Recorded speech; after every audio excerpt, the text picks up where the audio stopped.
Vamos un poco brevemente a ver la parte de Bakhtin que podemos denominar como análisis translingüístico. Bakhtin es un personaje también bastante curioso, probablemente incluso más extravagante, un poco más extraño que Lotman, porque bueno, es un personaje del cual no se conoce prácticamente su obra hasta una época ya tardía, porque vive también la época políticamente, una época bastante convulsa, que es la instauración del régimen comunista por Stalin, y entonces pues sufre, digamos, en su persona la represión y la censura por parte del régimen stalinista, aunque él vive una parte dentro del régimen como una especie de colaborador del régimen, pero en determinado momento ya de su vida decide dejar de ocultar su ideología y ciertas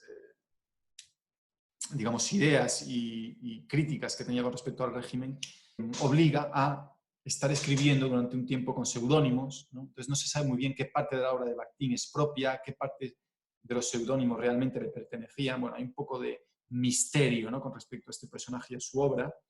Pero bueno, básicamente lo que nos viene a decir Bakhtin nos introduce varios conceptos, de hecho algunos los vamos a retomar más adelante, pero uno de ellos que nos interesa es este concepto de translingüismo o polifonía. El concepto de polifonía, Bakhtin contrapone o nos lo ejemplifica para explicárnoslo en la contraposición de poesía y novela, ¿no? Bueno, como saben también, la novela rusa del siglo XX pues es un fenómeno bastante interesante, ¿no?, y bastante prolífero, y concretamente lo utiliza Bakhtin pues, para contraponer ese modelo de, digamos, de fenómeno monofónico frente al polifónico, ¿no? La polifonía, como bien saben o supongo entienden, pues se refiere a multiplicidad de voces. Para Bakhtin expresaría muy bien lo que quiere decir la comunicación, la información y en definitiva la cultura. Es decir, la cultura es una multiplicidad de voces, igual que la novela. Es decir, en la novela lo que pasa está compuesto por la intervención de diferentes personajes que confluyen, ¿verdad?, en una trama, y digamos frente a la poesía, en la cual pues, hay una sola persona en principio, que declara pues, sus sentimientos, su percepción del mundo, sus ideas. En la novela, digamos que no hay ninguna perspectiva que se imponga al resto, ¿no?, sino que todas las perspectivas, todos los personajes, todas esas tramas tienen que confluir, ¿no?, y crear una especie pues, de complejidad, ¿no?, que transcurre pues, con diferentes relieves, si quieren, con diferentes intensidades, ¿verdad?, con diferentes texturas, que sería pues, una obra pues, polifónica, ¿no?, en su conjunto. Esa obra polifónica, curiosamente, le da al mismo tiempo un carácter oral, declarativo y social, es decir, la palabra, nos dice Bakhtin, quiere ser escuchada, quiere ser entendida, quiere ser respondida y otra vez respondida a su respuesta y así al infinito. Constantemente estamos respondiendo lo que otros dijeron. No habría una primera voz original, esto también es una idea interesante de Bakhtin, ¿vale? No habría un texto, una textualidad primera, como original, ¿no?, como diciendo, bueno, esto es el primer mensaje de esta cultura, ¿no? Es como un libro fundacional, si quieren. Esos libros fundacionales que, como saben, existen en determinadas civilizaciones y culturas, no tendrían un sentido pues, propiamente legítimo, digamos, para Bakhtin, en la medida en que, según él, todo es una respuesta a otra cosa. ¿Y cuál sería la primera voz? No podríamos decir cuál sería, ¿de acuerdo? No habría una primera voz original, sino que todo es una respuesta a una conversación en la que siempre estamos, ¿vale? Siempre estamos en una conversación entre varios sujetos, varias personas, incluso ocupando una especie de frontera, ¿no?, del mensaje entre entre un emisor y un receptor. Las relaciones dialógicas, dice Bakhtin, son absolutamente imposibles sin relaciones lógicas o relaciones orientadas a un objeto referencial. Es decir, necesitamos la parte lógica y referencial, ¿no?, de un diálogo. Pero, dice, no son reducibles a ellas. Es decir, tienen su propio carácter específico. Es decir, hay un carácter específico de las relaciones dialógicas antes que las lógicas. Luego, las relaciones lógicas y semánticamente referenciales, para volverse dialógicas, deben ser incorporadas. Es decir, deben entrar en otra esfera de la existencia. Deben de convertirse en discurso y por ello en enunciado. Y deben de recibir un autor. Es decir, un creador de un enunciado cuya posición expresa. Todo lo que es el aspecto más lógico y formal del lenguaje, pues pensemos en, no sé, principio de no contradicción o cualquier otro principio formal del lenguaje, la propia estructura de sujeto y predicado, o incluso podemos pensar en enunciados formales, como pueden ser las expresiones científicas, pues no tienen sentido, no tendrían sentido para Bakhtin sin una relación dialógica de la que formarán parte. Es decir, no tendrían sentido sin entrar en una esfera de existencia, podríamos decir. Por supuesto, tiene mucho que ver, el dialogismo de Bakhtin es una especie de existencialismo, tiene algo de existencialismo, ¿verdad? Dialogismo y heteroglosia, es decir, estas relaciones dialógicas atienden a una multiplicidad de diferentes lenguajes, es decir, constantemente la información que intercambiamos no es información objetiva per se, sino que es una información que debemos entender en un nivel dialógico y, por tanto, perteneciente a diferentes lenguajes, discursos o prácticas simbólicas. Pero, nos dice Bakhtin, esto no solo en un sentido psicológico, sino en un sentido semántico, es decir, semánticamente un mismo discurso puede ser interpretado, puede ser, se puede referir semánticamente, no solo en un sentido psicológico, sino semánticamente a diferentes realidades. Nos dice Bakhtin que frente a la unidad de razón centrada en el sujeto, Bakhtin defiende la heteroglosia de todo acto de habla, anticipando de esta manera pues, fenómenos de multiculturalismo, como vivimos hoy en día, ¿no? Bueno, ya desde hace unos años, ¿no? Todo lo que es el fenómeno de la multiculturalidad, de la globalización, como una forma de hibridación de diferentes culturas, pues eso ya digamos que estaría anticipado en Bakhtin, o por lo menos el dialogismo y la semiótica de Bakhtin pues serían muy útiles para pensar en este tipo de fenómenos. Desde el punto de vista de Bakhtin, entonces, frente al monologismo, podemos hacer un poco de nuevo énfasis en esta noción de polifonía, ¿vale? Hay múltiples puntos de vista que se solapan, la comunicación de un sujeto es polifónica. Curiosamente, nos dice Bakhtin, no buscamos el significado de las palabras en un diccionario, sino que las buscamos en otros hablantes. Antes que en un diccionario, utilizamos las palabras según lo que hemos escuchado previamente de ellas.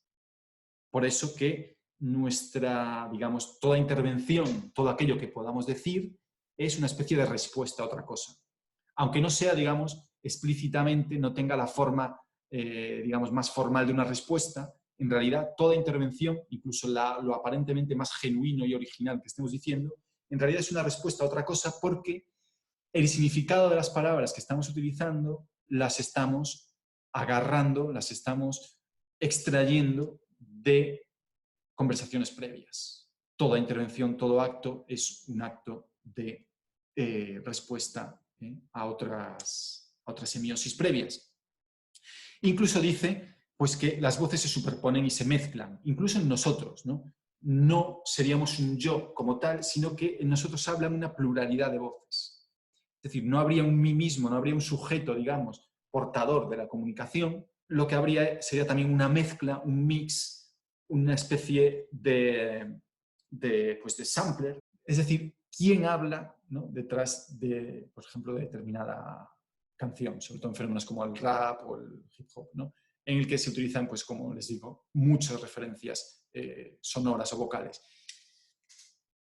Pues una pluralidad de voces, ¿de acuerdo? Pues nosotros constantemente estamos utilizando pues una parte de la jerga que conocemos con respecto a nuestros amigos, otra con respecto a nuestros familiares, otra con respecto a otra serie de interlocutores o de referencias que tenemos, y todo eso lo mezclamos y emitimos nuevos mensajes, pero siempre con una especie de capas o canales, ¿no? De reconocimiento de nosotros mismos y de los demás. Eso también para Bakhtin debería de provocar o debería de llevarnos a una especie de, pues en un sentido más social, a una especie de democracia más abierta que fortalezca, nos dice Bakhtin, los mecanismos de reconocimiento mutuo y de diálogo, ¿vale?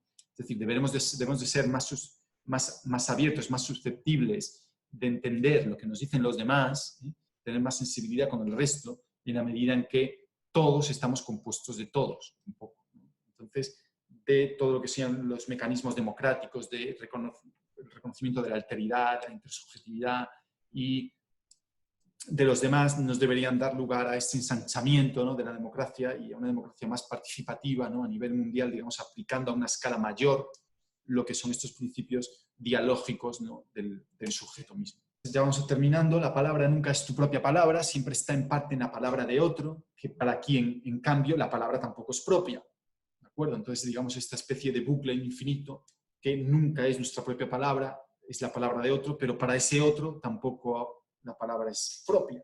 Con lo cual, la palabra siempre está en una especie de transferencia continua, y nunca hay una coincidencia directa entre el lector y aquello que estamos leyendo. Siempre hay un continuo desfase, incluso cuando un autor escribe algo, nos dice Bakhtin, al cabo del tiempo, cuando el autor lee, supongo que les habrá pasado, cuando leemos aquello que escribimos, no nos reconocemos 100% en lo que hemos escrito, ¿verdad?, sino que hay una especie de extrañeza. Esto incluso creo que se nota un poco más, y valga ahora la presente situación, en la medida que estoy grabando, ¿verdad?, esta conversación, cuando yo la vea, probablemente dentro de unos días, me va a resultar extraño, me voy a decir, ostras, pues no soy yo, no me reconozco del todo. Esto es normal para Bakhtin, porque es esa especie de diferencia que hay constantemente presente entre el significado y el significante, no debe verse como una barrera, sino como una oportunidad. Es precisamente ese espacio el que hay que habitar. Hay que tratar de ocupar ese espacio, esa diferencia de relaciones entre significados y significantes, como oportunidad creativa, digamos, de reinterpretación o de resignificación de las palabras, de la información, de los mensajes. Es un ejemplo bastante interesante que me gusta reflexionar sobre el mismo y que creo que ejemplifica bien cómo funciona el lenguaje, y además que es un ejemplo práctico. Supongamos que A, nos dice Bakhtin, quiere comprar una casa y B se opone porque la considera cara, ¿no? Pues imagínense, dos personas. Entonces una de ellas dice, oye, vamos a comprar una casa. Dice A, bueno, quiero comprar una casa. Y dice B, no, creo que no podemos comprar esa casa, que es muy cara. Entonces A le dice a B, aunque sea cara, vale la pena comprarla, pues es una buena inversión. Conseguiré crédito. A través de este fenómeno nos dice Bakhtin, bueno, dada esta situación, cuando A responde a B, aunque sea cara, vale la pena comprarla, Bakhtin le llama la atención sobre esta respuesta de A, porque dice que, aunque sea cara, está dicho con la voz de B. Es decir, el punto de vista de B es aceptado por A, porque A en un principio dice, quiero comprar esa casa, no dice que sea cara. Entonces, una vez que B le responde, A dice, bueno, pues aunque sea cara, entonces ya acepta la posición de B y la incluye como propia, la hace propia. Entonces nos dice Bakhtin, es un fenómeno, digamos, muy cotidiano, pero que ejemplifica muy bien cómo inmediatamente hacemos propias las voces de los demás y las incorporamos a nuestro discurso, las damos por supuestas. Decimos, bueno, vale, yo quiero comprar esa casa muy cara, bueno, hombre, pero aunque sea cara, pues fíjate que es una buena inversión, porque date cuenta que dentro de unos años, inmediatamente estamos aceptando, incorporando como propias las voces de los demás en nuestros enunciados. Incluso dice, pues esa refutación, de todos modos, vale la pena comprarla, pues es ya construida sobre la propia aceptación de la diferencia. Entonces nos dice, hay una especie de encuentro, de contraste y conciliación de voces. Además, también llamamos la atención en cómo se transforma el quiero comprar, que es un presente indicativo, aunque sea cara, el sea pasa a ser subjuntivo. Ya no es una casa que quiero comprar, es una casa que, aunque sea, cambia el tiempo. Bueno, es un pequeño matiz en el tiempo indicativo que pasa al subjuntivo, pero que es muy interesante también con respecto a la manera en que funciona nuestro lenguaje y la manera en que los fenómenos, digamos, de adopción de la diferencia, y que tengamos un poco de conciencia o sensibilidad, digamos, a este tipo de matices, ¿no?, en la modalidad de las formulaciones, ¿no?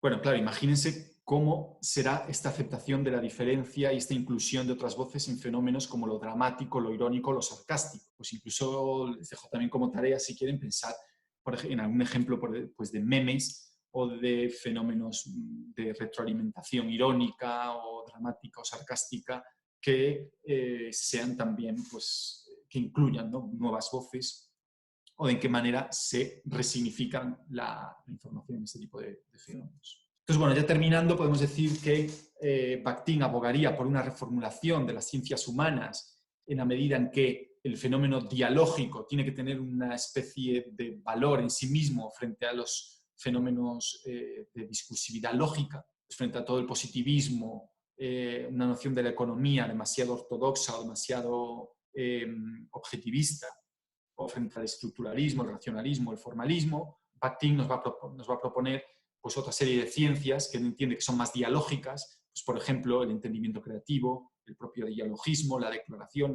la heteroglosia, pero incluso el carnaval o incluso la arquitectura le parecen a Bakhtin fenómenos de diálogo con el entorno y de incorporación de voces diferentes al propio discurso. No habría un discurso preestablecido, sino que el discurso sería un fenómeno heteroglósico, podríamos decir, o dialógico. El translingüismo nos obliga también a pensar en fenómenos como el realismo ingenuo, o sea, nos obliga o nos exige no confundir o tener conciencia de que el mundo representado en una obra nunca es el mundo del creador, ¿eh? Es decir, no tenemos que pensar pues, que porque Cervantes, por ejemplo, escribiera el Quijote, pues que el mundo de su época era lo que él describió. Además, en el caso de Cervantes, pues sabemos que hay muchos elementos distópicos, ¿no? En la medida en que, bueno, bastante bien caracterizados, en la medida en que se relacionan con el personaje del Quijote y hay ciertas referencias que nos ayudan a identificar las partes más realistas de las menos realistas, pero aún con ello no podemos pensar que esas otras partes, por ejemplo, que sean... O sea, nunca podemos identificarlo como testimonios verídicos, ¿no? de una época. Sí nos pueden ayudar como objeto de estudio, pero nunca podemos hacer una identificación realista, ¿no? de esos fenómenos. O, por ejemplo, el biografismo ingenuo, que sería pensar que el personaje que crea un autor, por ejemplo, responde a su vida, se identifica con su vida. Por supuesto, puede tener rasgos y puede haber elementos que nos sirvan para pensar cómo era ese autor, pero nunca hay una identificación total. O, por ejemplo, creer que el oyente, lector de distintas épocas, crea y renueva el mensaje que estaba en obras del pasado. Son una serie de fenómenos que también estarían vinculados al translingüismo y a la perspectiva de Bakhtin, ¿no? Una reflexión, digamos, sobre el carácter temporal de las obras y cómo las obras están situadas en un tiempo histórico, pero aún así tenemos que relativizar, digamos, el conocimiento de esas obras y de alguna manera tratar de acceder a la voz humana que está dentro de cada obra, es decir, tratar de oír, ¿no? la voz propia, es decir, tratar de establecer un diálogo con esa obra que nos llega del pasado, sea en el formato que sea. Es decir, no necesariamente tiene que ser un audio, no necesariamente tenemos que escuchar una voz en el sentido literal del recurso con el que estemos interactuando, sino en un sentido más figurado, tratar de escuchar cómo se pronunciaría, cómo sonaría, digamos, cómo interpretaríamos ese recurso, ese texto que nos llega y al que accedemos, ¿no? Y bueno, ya para finalizar, para Bakhtin podemos decir que el carnaval, especialmente en esta obra de Rabelais y su mundo, Bakhtin hace un estudio muy específico, muy intenso sobre esta obra, que es una obra que explica el carnaval en el Renacimiento, ¿no? Sería un ejemplo para Bakhtin paradigmático de cómo el mundo está construido de manera social, dialógica, en el cual los significados, los gestos, la propia vestimenta y la propia interacción social forman, digamos, un sustrato discursivo donde el sentido, digamos, se construye pues, de manera dialógica, podemos decir, ¿no? De manera heteroglósica, translingüística y de manera, digamos, abierta y permeable. Bueno, con esto terminamos esta sesión, esta pequeña cápsula, digamos, de información con respecto a la sesión de semiótica de la cultura. Les dejo las referencias de esta sesión, la tienen también compartida en Canvas y espero dialogar, valga el término y, digamos, oportunamente el tema, ¿verdad? de esta sesión para dialogar con ustedes esta presentación, las dudas que tengan y aquello que más, digamos, podamos compartir de manera más distendida.